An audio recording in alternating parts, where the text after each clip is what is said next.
잘 아는 본문입니다. 성령 강야에서 40일 금식 후에 마귀에게 이야기입니다. 예수 대림절을 맞이해서 이제 예수님이 이 땅에 오신 이유를 생각하면서 이 본문에 대해라는 생각이 들어서 이 본문을 선택했습니다. 이 본문 안에서 강야 시험의 그 의미가 무엇인지, 이 구속사적 의미 안에서 하나님이 우리에게 주시는 그 메시지가 무엇인지 오늘 이 사건을 통해서 함께 살펴보도록 하겠습니다. 1절에 먼저 예수께서 그때 성령에 이끌려 마귀에게 시험을 받으러 강야로 가셨다라고 하고 있습니다.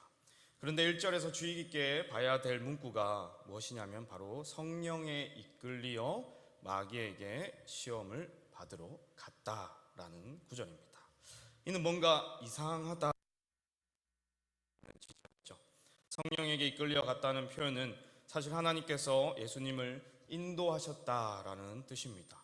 예수님 하나님이 인도하심으로 마귀에게 가서 시험을 받으셨다라고 이야기할 수가 있는 것입니다. 다른 말로 하면 이는 하나님의 시험이자 바로 마귀가 이 시험에 함께 했다라고 이야기할 수가 있겠죠. 또한 이 본문 바로 앞전의 사건을 본다면 예수님께서 세례 요한에게 이제 요단강에서 물 세례를 받으신 사건을 볼 수가 있습니다. 그리고 하늘로부터 성령이 임하시고 하나님의 음성이 이제 들리며 이는 내 사랑하는 아들이요 내 기뻐하는 자라라는 하나님의 영광스러운 선포 뒤에 바로 이 시험이 치러졌다라는 것을 우리가 생각하며 이 위치상에 특별한 의미가 있다는 것을 한 번 더 생각해 봤으면 좋겠습니다. 이는 예수 그리스도에게 내려진 아주 특별한 시험이다라는 것을 우리가 볼 수가 있겠죠. 단순히 그냥 마귀에게 가셔서 시험을 받았다 이렇게 생각하기에는 왜 공생의 사역을 시작하기 전에 세례를 받자마자 이 시험을 받았는지에 대한 그 의문을 해결할 수는 없겠죠. 특별히 성경 전체를 보며 구속사적으로 이 본문의 위치를 보며 우리가 이 시험의 의미를 다시 한번 생각해 봤으면 좋겠습니다. 아주 특별한 시험이었습니다. 결론부터 말씀드리자면 예수님이 받으신 이 시험은 바로 예수님께서 하나님의 의로운 새 백성의 대표로서 자격을 확인받는 자리였습니다. 이전에 첫 백성이었던 아담이 실패했고 두 번째 국가적 형태의 백성이었던 이스라엘 백성이 실패했지만 이제는 그래서 메시아로 오신 예수 그리스도가 하나님의 참된 백성으로서 하나님만을 의지하고 그의 말씀을 의지하고 하나님을 시험치 아니하며 하나님만을 경배하는 참된 하나님의 백성의 모습으로 이 자리에 섰다라는 것을 보여주는 본문이다. 그 의미가 있다라고 이야기할 수가 있겠습니다. 우리가 이 시험에 대해서 먼저 알아보기 전에 주의할 점은 예수님께서 이 받은 시험은 예수님이 완전한 인간으로서 받으셨다라는 것을 잘 생각해야 합니다. 이 어려움 가운데 신적인 능력을 사용하여 이 어려움을 돌파했다라고 한다면 예수님은 완전한 인간으로서 서지 못했고 하나님의 백성의 대표로서 한 인간으로서 서지 못하는 것입니다. 히브리서 4장 15절에도 이렇게 말씀하죠. 우리에게 있는 대제사장은 우리의 연약함을 동정하지 못하시리가 아니요 우리와 똑같이 시험을 받으신 이로되 죄는 없으시니라. 히브리서 말씀에 따라 예수께서는 완전한 인간으로서 이 시험을 받아 하나님의 새로운 백성의 대표로서 다시 한번 우리 가운데 서게 되신 것입니다.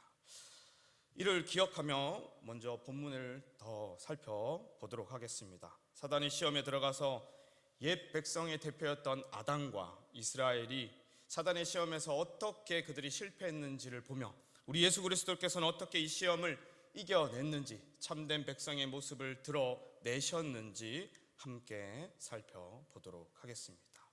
먼저 2절에서 4절의 첫 번째 사단에 의해서 예수님은 인간이 가진, 백성이 가진, 사람으로서의 백성이 가진 결핍에 대한 시험을 받으셨습니다.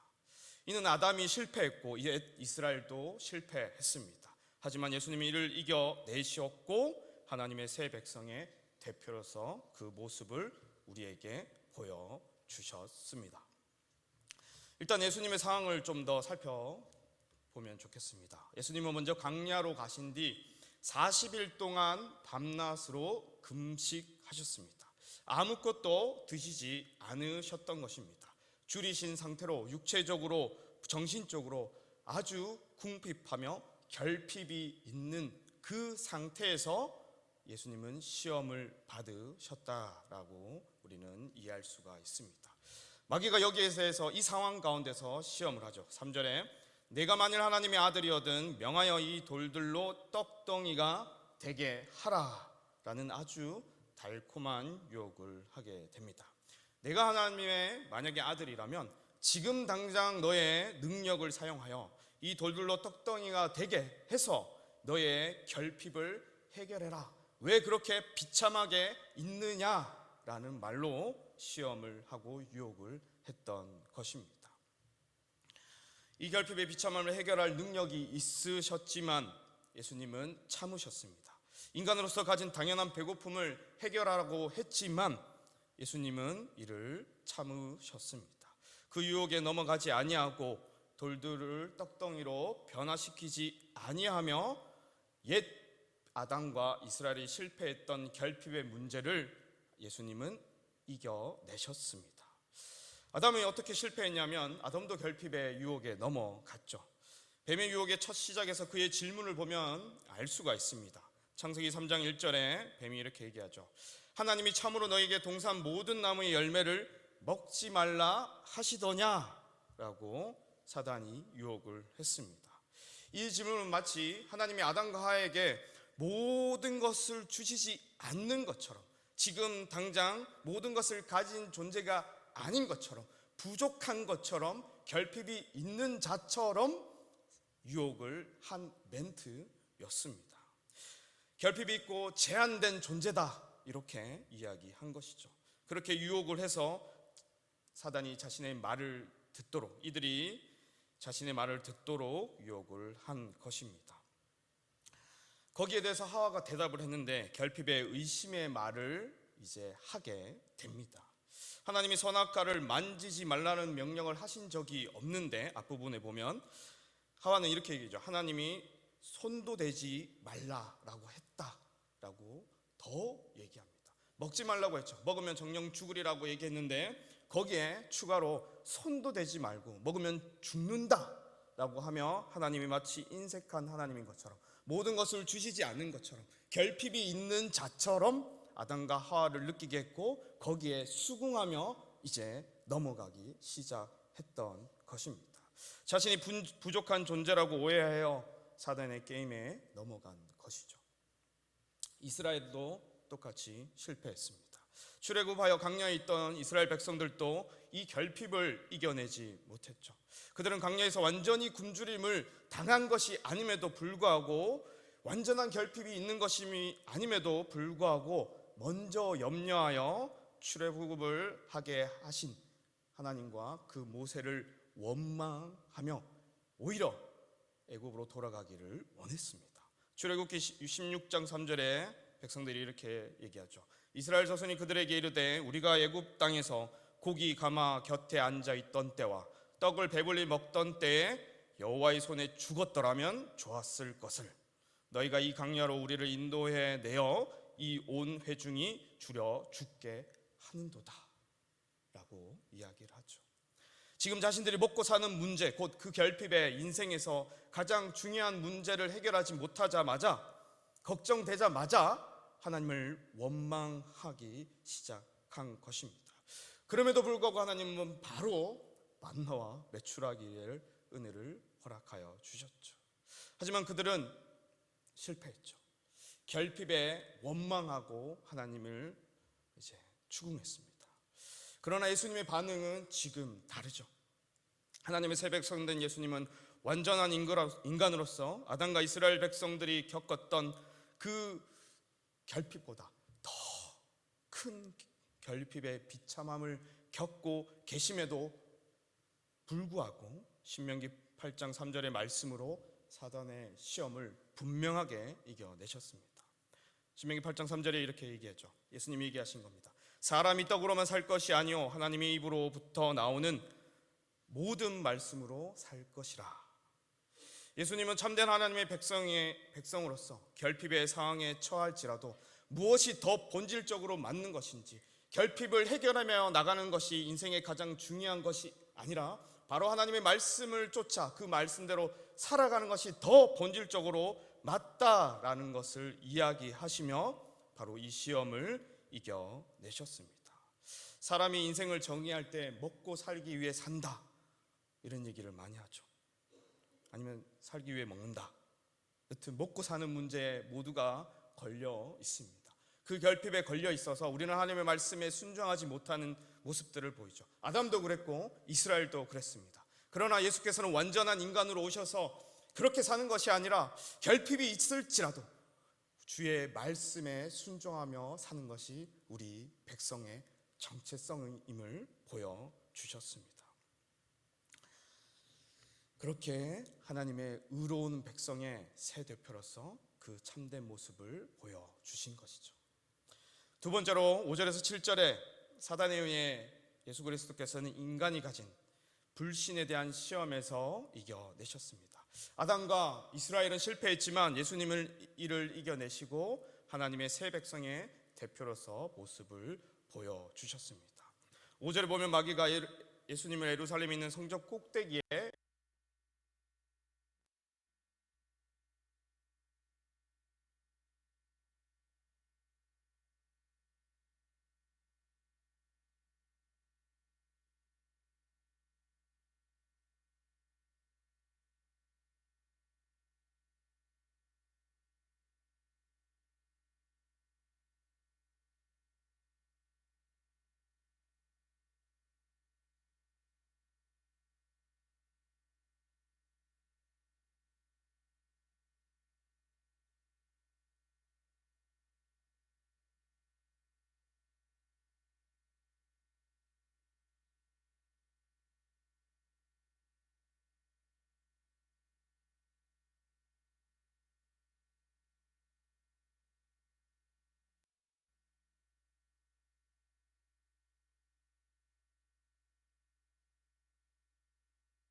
나무 열매를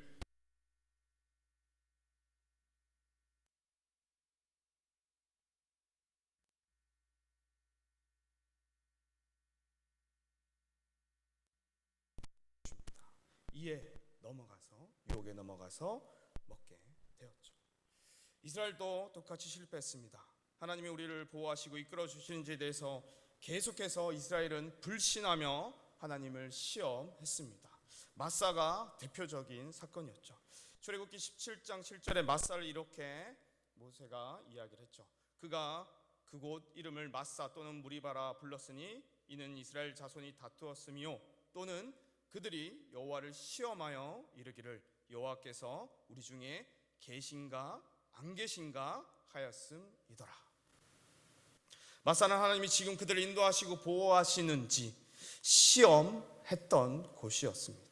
마사뿐만 아니라 계속해서 이스라엘 백성들은 하나님을 원망하며 시험했습니다. 그가 우리를 지키고 계시는가? 정말 지키고 있으면 우리의 욕구들을 다 충족시켜 주셔야 되는 것이 아닌가 하며 모세를 원망하고 하나님을 원망하며 계속해서 시험을 했습니다. 그럼에도 불구하고 하나님이 물과 음식들을 계속해서 공급하여 주셨죠.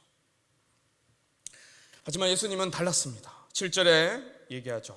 단호하게 얘기합니다. 주 너의 하나님을 시험하지 말라라고 사단에게 강력하게 이야기합니다. 하나님의 새 백성 된 예수님은 하나님을 신뢰하는 자로서 하나님을 불신하지 않고 오히려 시험하는 것을 거부하며 꺼려하며 단호하게 하나님을 시험하지 말라라고 하며 불신을 종식시켜 버립니다. 이를 통해 새 백성의 본질의 모습을 보여주신 것이죠. 하나님을 신실하게 믿는, 불신하지 않고 따라가는 그 하나님의 신실하신 백성의 신실한 모습을 예수님이 보여주셨습니다. 그리고 마지막으로 8절에서 10절에 세 번째로 시험한 것인데 사단에 의해 경배, 교만에 의한 경배에 대한 시험을 예수님께 했습니다. 아담과 옛 이스라엘은 실패했지만 이 유혹에서 예수님은 이를 이겨내셨습니다. 그래야 하나님의 새 백성의 대표로서의 모습을 보여주셨죠. 8절에 마귀가 예수님을 데리고 천하 만국이 보이는 그 영광이 보이는 곳에 데리고 갑니다. 높은 산에 데리고 가죠. 그리고 나서 이야기합니다. 9절에 네가 만일 네게 엎드려 경배하면 이 모든 것을 내게 주리라 라고 예수님께 시험을 합니다. 지금 당장 자신을 경배하면 이 세상의 모든 것을, 이 영광을 너에게 주겠다라고 했습니다. 사단은 이 세상의 공중권세에 잡은 자로서 실제로 세상을 이끌어가고 지배할 수 있는 능력과 힘, 그 권위가 있었습니다. 물론 그 통치가 하나님의 거대한 통치 아래 있지만 사단도 스스로 이 세상을 이끌어가고 지배할 수 있는 그 힘과 능력을 가지고 있었죠. 그래야 예수님께 그 권한을 넘겨주겠다라고 한 것입니다. 세상을 다스리고 지배할 수 있는 권한을 주겠다라고 한 것입니다. 예수님의 상황을 잘 살펴보면 좋겠죠. 하늘 보좌에서 내려오셨습니다. 모든 만물을 다스릴 수 있는 그 창조주의 위치에서, 통치자의 위치에서 내려와서 그 권세를 원하는 대로 사용하지 못하시는 상황이었고, 비천한 인간으로 이전에 30년의 삶을 살면서 이 세상의 고통과 한계를 다 경험하셨던 예수님이었고, 이제 강야에 와서 40일 동안 굶주림을 겪으며 그 비참함을 겪으며 있는, 하나님이 아무것도 지금 당장 하시어 주지 않는 그 상황에서 사단이 유혹을 한 겁니다. 다 주겠노라고. 아주 달콤한 유혹이죠. 하지만 예수님은 그의 시험에 넘어가지 않으셨죠. 하지만 아담은 넘어갔습니다. 실패했죠. 아담은 사단의 마지막 말에 넘어갔습니다. 너희가 그것을 먹는 날에는 너희 눈이 밝아져 하나님과 같이 될 것이라는 그 말에 넘어갔습니다.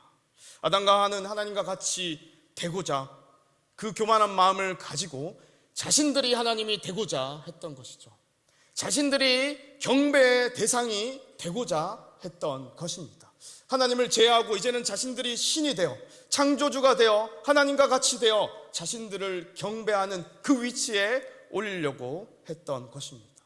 그렇게 선악을 알게 하는 나무를 먹었던 것이죠. 이스라엘도 실패했습니다. 동일합니다. 그들은 원래 신의 산에서 하나님의 임재와 영광 속에서 하나님의 언약 아래 백성이 되는 그 은혜를 입었습니다. 그러나 얼마를 참지 못하고 바로 한 것이 바로 금송아지를 만들었죠. 하나님을 대신하여 하나님처럼 여기며 자기들이 하나님을 만들어 버립니다. 그리고 그 금송아지를 경배하죠. 그리고 계속해서 이스라엘의 역사들을 보면 또한 그 이방신들이 강해 보일 때마다 두려움과 그 욕망 속에서 언제든지 우상을 숭배하며 경배하며 이 세상의 평안과 쾌락과 영광을 얻고자 살아갔던 자들이 이스라엘 사람들이었습니다. 그래서 하나님이 얘기하죠. 그들은 목이 뻣뻣한 백성이다. 그렇게 하나님 앞에서 교만하여 자기의 영광을 취하고자 다른 것을 경배하며 살던 자들이 이스라엘이었고, 결국 이들도 실패한 백성이었습니다. 그러나 예수님은 그들과 달랐습니다. 10절에 신명기 6장 13절의 말씀을 인용하여 얘기하죠.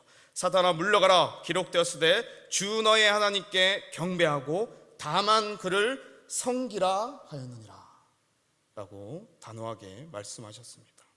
예수님은 오직 하나님을 유일한 경배의 대상이 되심을 선포하며 오직 하나님만을 섬기고 경배해야 된다라고 분명히 말하며 하나님의 새 백성으로서 그 정체성, 그 본질을 분명하게 잡고 가셨습니다.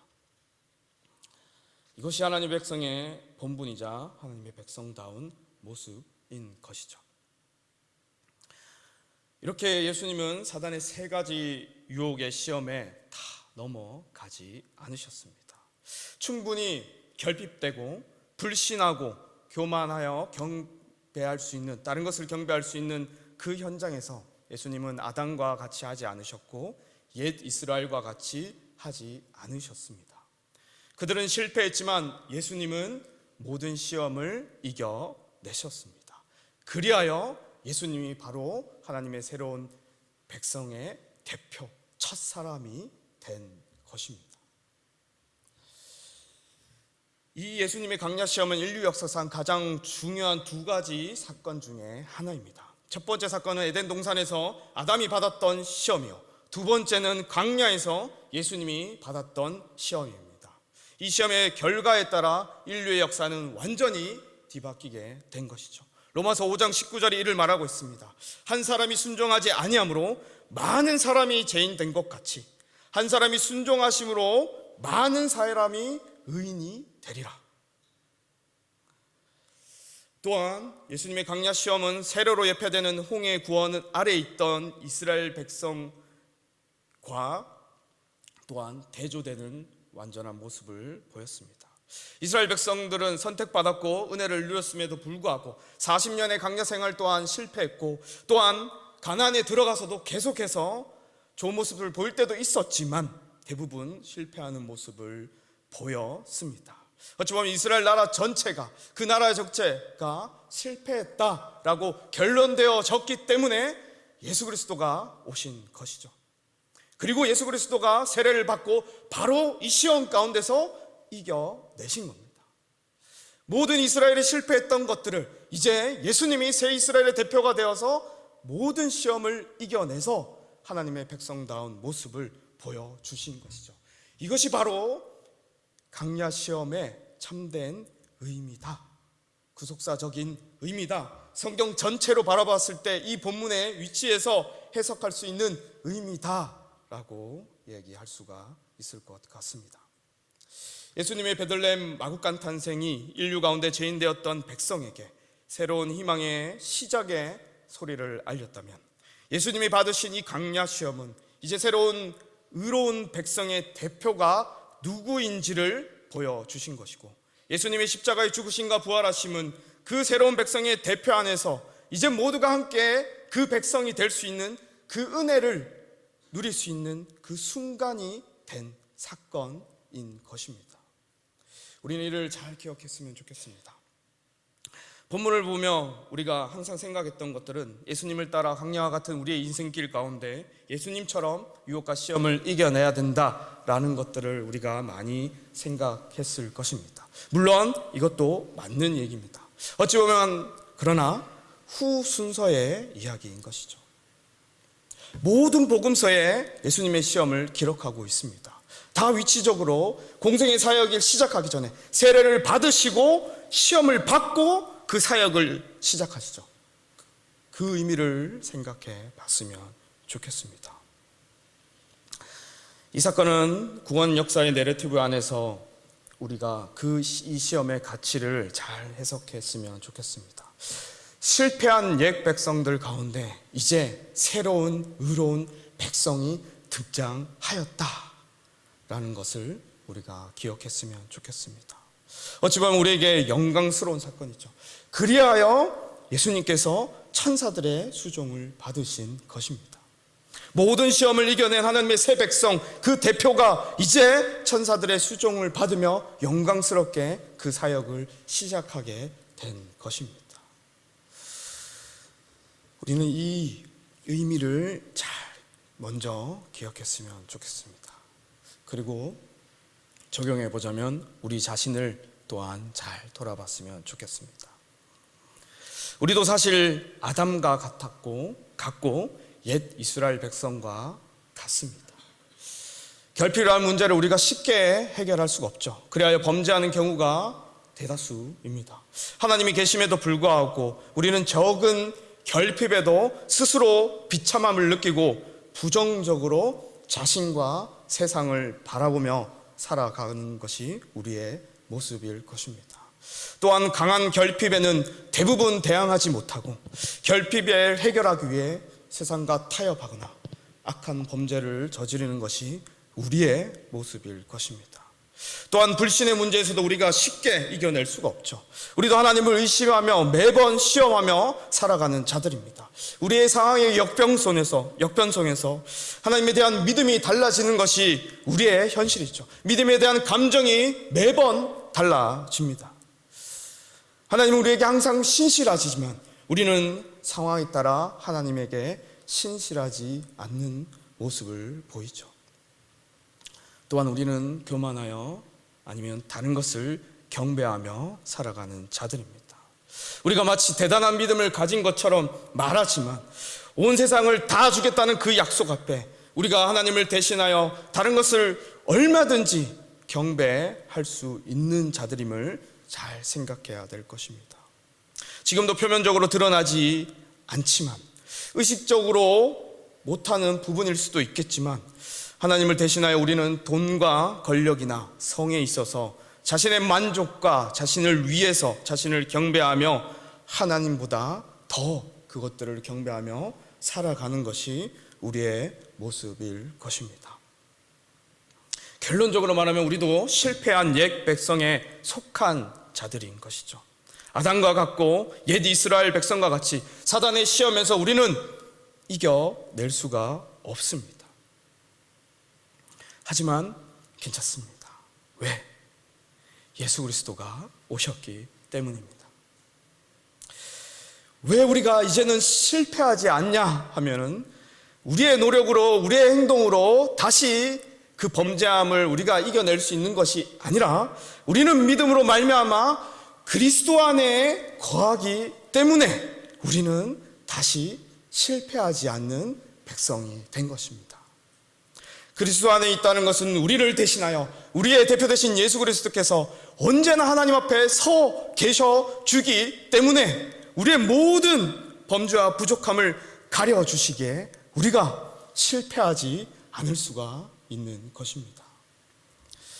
우리에게 그 백성의 의로움을 주시기에 그 의로움을 덧입어 주시기에 우리는 실패하지 않는 것입니다. 고린도후서 5장 21절에 이렇게 얘기하죠. 하나님이 죄를 알지도 못하신 이를 우리를 대신하여 죄로 삼으신 것은 우리로 하여금 그 안에서 하나님의 의가 되게 하려 하심이라. 예수 그리스도 안에 있기 때문에 언제나 하나님 앞에 우리는 그분을 대표 삼아 하나님 앞에 의로운 자로 설 수 있는 은혜를 누리게 된 것입니다. 예수님은 우리가 넘어지는 결핍과 불신과 그 우상숭배의 교만 가운데 속에서 예수님은 넘어지지 않으셨기 때문에 우리를 대신하여 또한 그 죄를 감당하셨기 때문에 예수님이 가지신 그 의로운 모습으로 우리를 대신하여 하나님 앞에 서게 주시기 때문에 우리는 하나님 앞에 설 수 있는 실패하지 않는 백성이 된 것입니다. 이를 잘 기억하시기 바랍니다. 또한 요한복음 15장 5절에 이렇게 말씀하죠. 그가 내 안에 내가 그 안에 거하면 사람이 열매를 많이 맺나니 나를 떠나서는 너희가 아무것도 할 수 없음이라. 열매를 맺는다는 얘기죠. 그 안에 있는 우리는 반드시 열매를 맺는다라는 것입니다. 이 말씀과 같이 그리스도 안에 있는 우리는 먼저 살아내신, 이 의로운 삶을 살아내신 예수 그리스도가 있기에 그분의 순종의 결단과 그분의 행함의 능력을 우리가 받아서, 그 안에서 우리가 받아서 우리가 또한 할 수 있게 된다라고 말씀은 이야기하고 있기에 우리는 실패하지 않는 백성으로 살아갈 수가 있게 된 것입니다. 결핍과 불신과 교만 속에서 우리가 살아갈 때 우리가 넘어질지라도 우리는 다시 그리스도 안에 있기에 그분이 우리를 더욱더 결단하게 하시며 또한 우리가 이겨낼 수 있는 그 능력 또한 그분 안에서 우리에게 주시기에 우리는 실패를 거듭할지라도 더 나아가며 승리할 수 있는 삶을 살아가게 되는 것입니다. 우리는 이 은혜를 다 그리스도 안에서 받았습니다. 우리는 실패하지 않는 백성의 은혜를 받았습니다. 예수 그리스도가 먼저 그 삶을 살아셨기에 또한 우리가 그 안에 이제 존재하기에 우리는 이 실패하지 않는 삶을 살게 되었음을 여러분이 믿기를 소망합니다. 말씀을 맺습니다. 그가 이 땅에 오신 이유를 잘 생각해 봤으면 좋겠습니다. 이 본문을 보면서 예수님이 왜 이 땅에 오셨는지를 이 광야 시험을 통하여 다시 한번 더 풍성하게 알기를 축복합니다. 예수님은 아담과 옛 이스라엘과 다른 실패하지 않는 하나님의 의로운 새 백성의 대표로서 우리에게 오셨습니다. 우리는 그리고 복음을 믿어 그 안에서 이제 실패하지 않는 백성이 된 것입니다. 우리도 그래서 시험을 이겨 나갈 수가 있게 된 것입니다. 결핍과 불신과 교만의 유혹 속에서도 우리가 실패할 때마다 우리는 예수 그리스도를 의지하고 예수 그리스도를 앞세우고 그분의 능력 안에서 우리는 그 모든 범죄함을 이겨내는 하나님의 참된 백성으로 살아갈 수 있음을 여러분이 믿으시길 축복합니다. 우리는 실패하지만 그리스도는 실패하지 않으셨기에 그리스도 안에 있는 우리는 결코 실패하지 않습니다. 다시 한번 얘기합니다.